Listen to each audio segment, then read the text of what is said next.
Have you ever been to a funeral and you've heard someone say this? They say, well, the Lord took him home. Now, I've never had figured that one out, you know. The Lord took him home. Sort of makes the Lord like the Grim Reaper, you know. He's out taking people home, you know. It's time for you to go, and you know.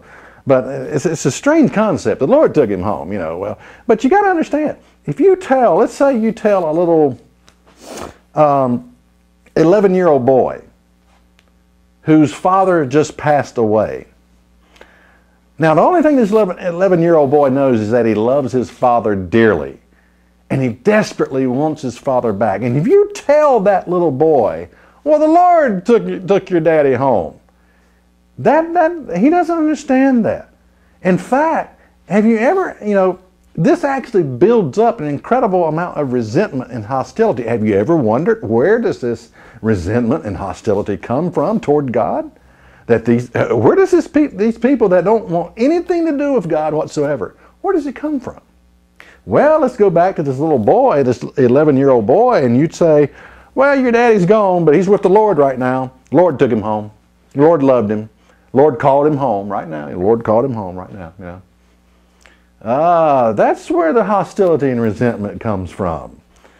False concepts that we take. You know, the Lord doesn't take anybody home. Do you know that? That the Lord doesn't take anybody home. You know, it was the bridge abutment the guy ran into when he slid across the slick ice. That's what took him out. It was the drug overdose that the young teenage girl took. That's what took her out.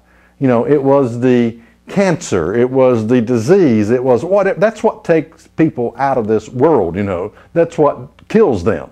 But it's not God up in heaven saying, you know, I'm going to take you home now. I don't know what kind of comfort that is supposed to bring people.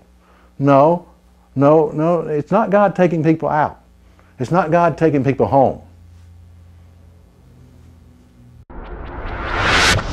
Is that really in the Bible? What you think is in the Bible is not.